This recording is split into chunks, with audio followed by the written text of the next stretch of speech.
Comment désindexer ces pages sur Webflow? Et bien justement, je vais te montrer comment faire. Il y a deux méthodes pour ça. Première méthode, tu vas dans les paramètres de ton site là, juste ici, et donc tu vas pouvoir le faire manuellement. Donc par exemple ici, quand tu ne vas pas générer un sitemap donc automatiquement, tu auras donc ce petit fichier là, custom sitemap.xml. Alors qu'est-ce que c'est que le sitemap? Rapidement, c'est en fait la hiérarchie de ton site. C'est les différentes pages qui le composent, etc. Donc soit tu le fais manuellement, et donc dans ce cas-là, tu vas pouvoir utiliser ici le fichier robot.txt pour justement exclure des pages de l'indexation sur Google avec ce petit morceau de code là. Donc tu colles user-agent 2 points et après tu mets hello et tu vas simplement mettre le chemin de l'URL de chacune de tes pages juste après. Donc là tu mets le premier, après tu fais un petit copier à la ligne, hop, tu mets la seconde page, etc. etc.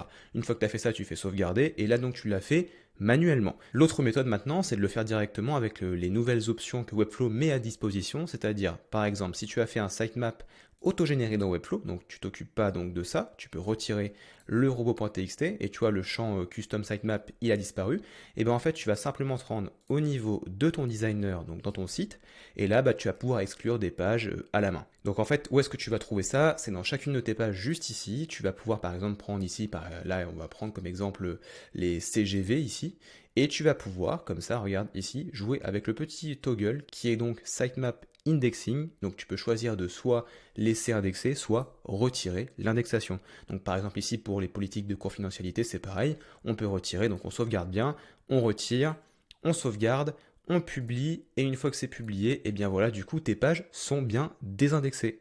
Voilà du coup pour ce tuto, j'espère que ça t'a plu, n'hésite pas à mettre un like à la vidéo et abonne-toi à la chaîne bien sûr pour être tenu au courant des prochaines leçons sur la chaîne. Moi je te dis à très bientôt dans une prochaine vidéo, ciao.